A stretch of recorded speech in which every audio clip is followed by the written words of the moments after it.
¿Están listos para las clases? ¿Están listos para las clases? Y si no están listos, pónganse listos. Pero hoy no comienzan las clases. Hoy voy a hablar un poco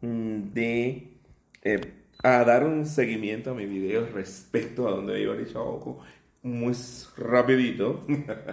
Y a tocar un tema muy interesante de un comentario que me dejaron en este video sobre si pueden o no las monjas, los monjes y los sacerdotes ser espíritus que estén en el cuadro espiritual de una persona.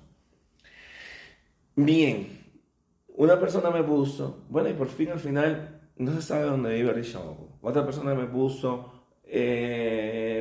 muy distinto es que tú puedas poseer un pedazo de tierra y otra cosa es que tú puedas poseer el mar. Hay que tener mucho cuidado con las comparaciones. No se lo tomen a mal, no, de verdad, esto no es discrepar por pelear. Pero no, una cosa muy importante es, ¿dónde vive Richard? Donde tú quieras. Si tú quieres seguir el pensamiento lógico de que al representar la labranza, el fruto que da la tierra, los campos, y de que al ser en la noche, lo que se vuelve en la noche, y guafefé, no debería estar dentro de la casa, pues sáquelo para el patio y póngalo en el patio y todo está bien. Si tú te sientes bien con eso y él no se siente mal con eso, todo está bien. Si quieres seguir mi análisis, mi lógica, déjalo dentro, tú tienes la decisión. A veces a mí me parece muy irónico que los seres humanos vivimos deseando libertad y cuando se les da la opción y se les dan los argumentos de decidir por sí mismo sobre la base de su propio análisis, entonces se sienten perdidos. Eso por una parte. Y por otra parte, cuando yo hablé del elemento, no hablé de posesión, hablé de simbolismo. Simbolismo elemental. ¿Cuál es el elemento con el que se integra energéticamente la deidad? Por dicho, o con la tierra, la labranza, Ochón con los ríos, Olokun con el mar, entre otras y muchas cosas. Entonces, no hablo de la posesión del elemento para poder poner la ocho en el elemento. No, no, no, no. Hablo de la conexión energética, elemental, simbólica, porque a nuestra religión, ser una religión animista, nuestras deidades representan o los poderes, la energía, los fenómenos y los accidentes naturales. Cierro ahí ese tema y me voy para el comentario. Comentario que me dice, muy interesante, no lo voy a leer completo, no quiero que y nadie que se me sienta aludido, por favor, me gusta tener estas disquisiciones porque creo que contribuyen al conocimiento que se puede aportar. Y la diversidad está en la diferencia de criterio y sobre todo en el respeto y la tolerancia a esa diferencia sobre la base de la razón y la lógica de tu inteligencia, pero además de las tradiciones. En fin, ¿pueden o no las monjas ser parte de los cuadros espirituales? Esto es una respuesta desde mi perspectiva, desde el análisis que yo hago. La Iglesia Católica, como todas las religiones, todas, tiene una doctrina, tiene una conceptualización, tiene una visión de qué pasa con esa alma inmortal que vive en este cuerpo físico cuando la gente desciende y por decirlo, da su caída, como se dice en Cuba. Pensar que porque fueron monjas o sacerdotes, eso implica automáticamente que fueron personas súper mega puras y que van a elevarse muy espiritualmente, no es algo tan correcto. Porque tenemos muchos ejemplos prácticos y pragmáticos que demuestran que personas que han tenido una gran devoción por Dios, una gran cercanía espiritual elevada con la práctica religiosa y con la teología religiosa, han sido personas muy desapegadas de lo material y muy poco consideradas con la vida del prójimo y con su relación con el prójimo, y han cometido grandes pecados. Los monjes, las monjas, los sacerdotes no son ajenos al pecado. Podrás quizás no ser una persona súper mega pecaminosa, como podríamos ser nosotros para el concepto de alguien, pero no son ajenos al pecado. Y al no ser ajenos al pecado, van a pasar por el mismo proceso de juicio. Hay dos juicios grandes, de acuerdo a la conceptualización espiritual de la Iglesia Católica en sentido general, y es uno, cuando muere se supone que Dios mismo te juzga. Esto me recuerda a nuestro Itamalé ante el conclave de las deidades, me recuerda el juicio ante Osiris, me recuerda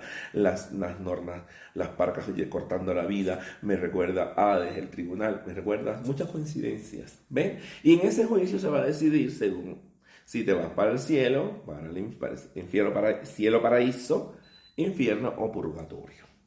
El purgatorio, que es este lugar donde esas almas que han cometido pecados que se pueden perdonar, se depuran para luego subir, ascender al paraíso. Las que están definitivamente dañadas se van directo al infierno. Y aquí hay 3 conceptos que son muy interesantes. A lo mejor les dedico otro video, vamos a ver si me da tiempo aquí.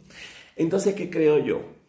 Que estos monjes o monjas que están en nuestro cuadro espiritual son espíritus que definitivamente no tuvieron acceso a ese paraíso. Eso no los hace malos. ¿Ves? La gula es un pecado. El egoísmo es un pecado. Entonces, no tiene que ser todo el pecado de la carne. Hay otros pecados. Entonces, esos espíritus pueden haber estado en un estado que no les permitió trascender definitivamente a ese plano súper mega elevado e inalcanzable del paraíso. Y, para mi concepto, pues tienen cierta misión dada por el mismo Dios de cuidarnos. Y en ese proceso de cuidarnos se siguen depurando. Te diría que estarían en el equivalente a un purgatorio, depurándose a través de la labor espiritual que realizan en nuestro cuadro espiritual. Y esa es mi lógica para entender por qué espíritus como esos pueden estar en nuestro cuadro espiritual. Así como mismo puede estar un espíritu budista que se supone que alcanzan la iluminación y se elevan al nirvana para salir de este plano de reencarnaciones en el samsara o samsara, ¿verdad? Ahora bien, eso por ahí creo yo, por ahí entiendo yo, por ahí asimilo yo que puede venir todo. Ahora toqué aquí un tema y quiero irme por ese camino. Quiero decirles que el purgatorio es un dogma de fe de la Iglesia Católica. Un dogma de fe quiere decir, así como la Inmaculada Concepción también es un dogma de fe, y es una de las discrepancias más importantes que causó el, el cisma de la Iglesia Católica y la Ortodoxa. La Iglesia Ortodoxa no considera la existencia del purgatorio.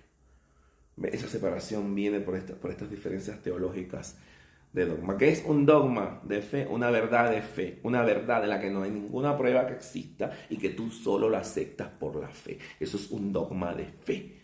¿Y por qué no hay ninguna prueba? Porque si ustedes se ponen a analizar la Biblia, no hay ninguna referencia en el Antiguo Testamento ni en el Nuevo Testamento directa que use la palabra ni purgatorio, ni infierno, ni en griego en las traducciones griegas de la Biblia, ni en hebreo en las traducciones hebreas de la Biblia, ni en arameo en las escrituras originales de la Biblia, ni en ninguna de esas lenguas. No existen las palabras ni purgatorio ni infierno en la Biblia. En el Nuevo Testamento, en algunos de los evangelios, sobre todo en Mateo, en Corintios, que no es un evangelio, es las cartas a los Corintios, y en Revelaciones, el último libro anónimo que nadie sabe quién escribió, que todos lo conocemos como Apocalipsis, pero su verdadero nombre es Revelaciones, hay referencias que hacen entender o que se han usado para soportar el concepto de purgatorio. Mateo 13, 12:32, si no me equivoco, perdón, se lo voy a poner ahí, habla de de esas cosas que no se perdonan y de ese posible perdón. Eso también en Corintios 20 algo, por ahí también hace alguna referencia a que hay cosas que se perdonan y cosas que no se perdonan, y eso da a entender que existe, pues, que te vas al cielo, al paraíso, o te vas al purgatorio. En el mismo Mateo, en el 12:42 o 13:42, yo se los voy a poner ahí porque mi memoria puede fallar, habla del fuego hirviendo al que se van a enfrentar las personas que no son reconocidas, que no están en la gracia de Dios. Y entonces estas son las referencias que se han usado para darle fuerza al concepto, y en Revelaciones también habla del pozo hirviente de fuego. Esas son las referencias que se han usado para darle fuerza al concepto de purgatorio, infierno y paraíso, que eso se reforzó por la Divina Comedia de Dante. Voy a hablar de eso después. Luz y progreso. Bendiciones.